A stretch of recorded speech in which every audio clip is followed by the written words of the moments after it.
ಅಸ್ಲಾಂ ವಲೈಕುಂ, ನಮಸ್ಕಾರ. ಇವತ್ತು ನಾನು ವಿಡಿಯೋ ಮಾಡ್ತಾ ಇರೋದು ಅವೇರ್ನೆಸ್ಗೋಸ್ಕರ.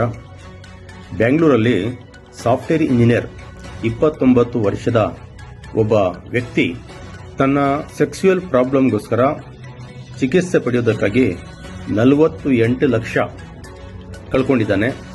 ಅದರ ಜೊತೆಗೆ ತನ್ನ 2 ಕಿಡ್ನಿಗಳನ್ನು ಡ್ಯಾಮೇಜ್ ಮಾಡ್ಕೊಂಡ್ಬಿಟ್ಟಿದ್ದಾನೆ. ಇದನ್ನ ಒಂದೊಂದಾಗಿ ತಿಳಿಸ್ತೀನಿ ಹೇಗೆ ಅಂತ. ಈ ವಿಡಿಯೋನ ಶೇರ್ ಮಾಡಿ, ಆದಷ್ಟು ನಿಮ್ಮ ಮನೆಯಲ್ಲಿರ್ತಕ್ಕಂತಹ ವಯಸ್ಸು ಬಂದಿರತಕ್ಕಂತಹ ಗಂಡು ಮಕ್ಕಳನ್ನ ತೋರಿಸಿ ಹೇಳಿ ಬುದ್ಧಿನ. ಯಾವತ್ತೂ ಅಷ್ಟೇ, ಯಾವುದಾದ್ರೂ ಪ್ರಾಬ್ಲಮ್ ಬಂದರೆ ಡಾಕ್ಟರ್ ಹತ್ರ ತೋರಿಸ್ಬೇಕು ಹೊರತು ಬೇರೆ ಕಳ್ಳ ಈ ಡಾಕ್ಟರ್ಗಳಿರ್ಬೋದು ಅಥವಾ ಫುಟ್ಪಾತ್ ಮೇಲೆ ಇರತಕ್ಕಂತಹ ಆಯುರ್ವೇದಿಕ್ ಅಂಗಡಿಗಳ ಹತ್ರ ಹೋಗ್ಬಿಟ್ಟು ಔಷಧಿ ತಗೊಂಡು ಚಿಕಿತ್ಸೆ ಪಡೆಯೋದು ಅದು ಬೇಡ. ಅದನ್ನೇ ನಿಮ್ಗೆ ತಿಳಿಸೋದಕ್ಕೆ ಈ ವಿಡಿಯೋ ಮಾಡ್ತಾ ಇರೋದು. ದಯವಿಟ್ಟು ಈ ವಿಡಿಯೋನೆಲ್ಲ ಕೊನೆವರೆಗೂ ನೋಡಿ. ಬೆಂಗಳೂರಲ್ಲಿ ಈಗ ವಿದ್ಯಾವಂತರಿಗೇನೆ ಟೋಪಿ ಹಾಕ್ತಾ ಇರೋದು ನೋಡಿ. ಒಂದು 29 ವರ್ಷ ವ್ಯಕ್ತಿ ಅವನು ಯಾವ ಥರ ಟ್ರಾಪ್ನ ಸಿಕ್ಕಾಕೊಂಡಿದ್ದಾನೆ ಅಂತದ್ದು ಈ ವಿಡಿಯೋದಲ್ಲಿ ನಿಮಗೆ ಹೇಳ್ತೇನೆ. ಇವನಿಗೆ ಸೆಕ್ಸುವಲ್ ಪ್ರಾಬ್ಲಮ್ ಇತ್ತು. ಇವನಿಗೆ ಸೆಕ್ಸುವಲ್ ಪ್ರಾಬ್ಲಮ್ ಇದ್ದಾಗ ಡಾಕ್ಟರ್ಗೆ ಹೋಗಿ ತೋರಿಸ್ಬೇಕಾಗಿತ್ತು. ಆದರೆ ಇವನು ನಾಚಿಕೆ ಪಟ್ಟು ಅವನು ಡಾಕ್ಟರ್ ತೋರಿಸದೆ ಅವನು ಒಳಗಡೆ ಸಂಕಟ ಬೀಳ್ತಾ ಇದ್ದ. ಅವನು ಕೆಂಗೇರಿಯಿಂದ ಬರಬೇಕಾದ್ರೆ ಜ್ಞಾನ ಭಾರತಿ ದಾರಿಯಲ್ಲಿ ಒಬ್ಬ ಟೆಂಟ್ ಹಾಕ್ಕೊಂಡಿದ್ದ. ಸೆಕ್ಸುವಲ್ ಪ್ರಾಬ್ಲಮ್ 100% ನಾವು ಸಾಲ್ವ್ ಮಾಡ್ತೀವಿ ಅಂತ ಹೇಳ್ಬಿಟ್ಟು ಅದನ್ನು ನೋಡ್ಬಿಟ್ಟು ಅವನು ಒಳಗಡೆ ಹೋಗ್ತಾನೆ. ಒಳಗಡೆ ಹೋಗ್ಬಿಟ್ಟು ನೋಡಿದಾಗ ಅಲ್ಲೊಬ್ರು ಗುರೂಜಿ ಕೂತಿರ್ತಾರೆ. ಅವ್ರಿಗೆ ತನ್ನ ಪ್ರಾಬ್ಲಮನ್ನು ಹೇಳ್ಕೊಳ್ತಾನೆ. ಅವನು ಹೇಳ್ಕೊಂಡಾಗ ಇವ್ರು ಹೇಳ್ತಾರೆ, ನಿನಗೆ ಈ ಪ್ರಾಬ್ಲಮ್ಮು ನಾವು ಸಾಲ್ವ್ ಮಾಡ್ತೀವಿ, ಅದು ಬುಡ್ದಿಂದಾನೇ ಸರಿ ಹೋಗುತ್ತೆ ನಿನಗೆ. ನೀನು ನಾವು ಹೇಳೋದನ್ನ ಮೆಡಿಸನ್ ತಗೋಬೇಕು ಮತ್ತೆ ಅದನ್ನ ಫಾಲೋ ಮಾಡಬೇಕು. ನಮ್ದೊಂದು ಕಂಡೀಷನ್ಸ್ ಇದ್ವೆ, ಆ ಕಂಡೀಷನ್ನು ಒಪ್ಕೋಬೇಕು ಅಂತ. ಇವನೇನು ಮಾಡ್ತಾನೆ, ಅವ್ರ ಕಂಡೀಷನ್ಗಳನ್ನ ಒಪ್ಕೊಳ್ತಾನೆ. ರೂಲ್ಸ್ ಹೇಳ್ತಾರೆ, ಆ ರೂಲ್ಸ್ ಫಾಲೋ ಮಾಡಬೇಕು ಅಂತ ಹೇಳ್ಬಿಟ್ಟು ಇವನು ಆ ರೂಲ್ಸ್ ಫಾಲೋನು ಸಹ ಮಾಡ್ಕೊಂಡ್ಬಿಡ್ತಾನೆ.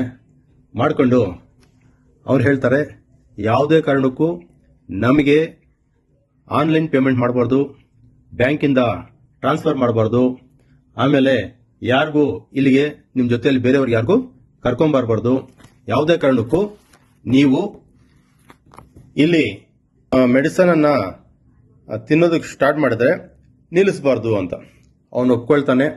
ಅವ್ರು ಹೇಳ್ತಾರೆ, ಮತ್ತೆ ನಾವು ಯಾವ ಮೆಡಿಕಲ್ ಹೇಳ್ತೀವೋ ಆ ಮೆಡಿಕಲ್ ಅಲ್ಲಿ ಮಾತ್ರ ತಗೋಬೇಕು, ನೀವು ಬೇರೆ ಎಲ್ಲೂ ತಗೋಬಾರ್ದು ಅಂತ ಹೇಳ್ತಾರೆ. ಅದಕ್ಕೂ ಒಪ್ಕೊಳ್ತಾನೆ. ಆಮೇಲೆ ಯಶವಂತಪುರದಲ್ಲಿರ್ತಕ್ಕಂಥ ಒಬ್ಬ ಮೆಡಿಕಲ್ ಅನ್ನ ಅವರು ಗುರುತಿಸ್ತಾರೆ.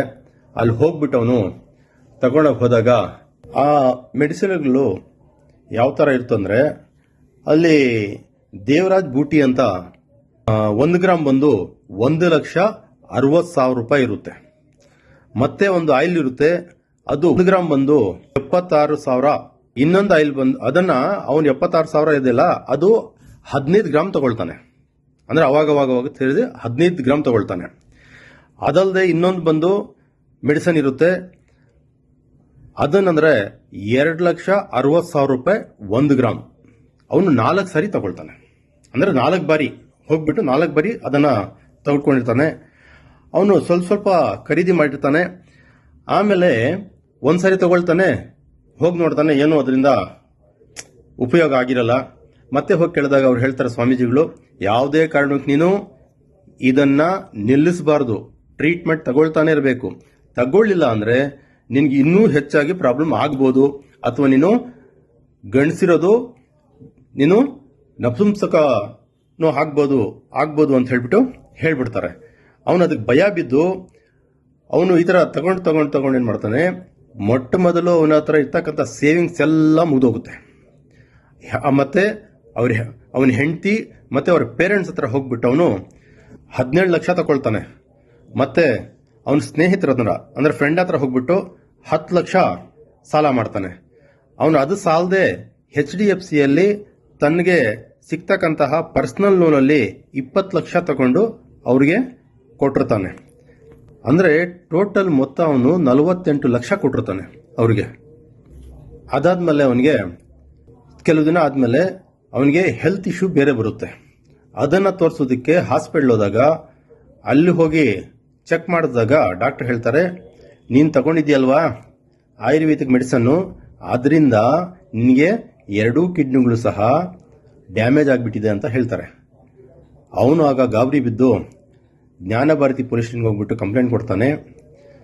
ಆ ಕಂಪ್ಲೇಂಟ್ ಕೊಟ್ಟಾಗ ಆ ಪೊಲೀಸವ್ರಿಗೆ ನೋಡಿದಾಗ ಆ ಸ್ವಾಮೀಜಿ ಅಲ್ಲಿ ಗುರುಜುನೂ ಇರೋದಿಲ್ಲ. ಅಲ್ಲಿ ಯಶವಂತಪುರದಲ್ಲಿ ಮೆಡಿಕಲಲ್ಲಿ ಹೋಗಿ ನೋಡಿದಾಗ ಆ ಮೆಡಿಕಲ್ ಓನರು ನಾಪತ್ತೆಯಾಗಿರ್ತಾರೆ. ಇಬ್ರು ಸಹ ಹೋಗಿರ್ತಾರೆ. ಇಲ್ಲಿ ಮೊಟ್ಟ ಮೊದಲು ಏನಾಗಿರುತ್ತೆ, ಸೇವಿಂಗ್ಸು ಹೋಯ್ತು. ಸೇವಿಂಗ್ಸ್ ಹೋದ್ರೂ ಪರವಾಗಿಲ್ಲ, ಹೆಂಗೋ ಸಂಪಾದನೆ ಮಾಡ್ಕೋಬೋದಾಗಿತ್ತು. ಆದರೆ ಅವನು 2 ಕಿಡ್ನಿನೂ ಹೋಯ್ತು. ಜೀವನ ಹಾಳಾಯ್ತಾ ನೋಡಿ. ವಿದ್ಯಾವಂತರಾಗಿದ್ದೀರಾ, ಆದರೆ ವಿದ್ಯಾವಂತರೇ ದಡ್ಡರಾಗ್ಬಿಡ್ತೀರಾ. ದಯವಿಟ್ಟು ಸೆಕ್ಸುವಲ್ ಪ್ರಾಬ್ಲಮ್ ಇದ್ದರೆ ನಿಮಗೇನಾದರೂ ಡಾಕ್ಟರ್ಗಳಿಗೆ ಮಾತ್ರ ತೋರಿಸಿ.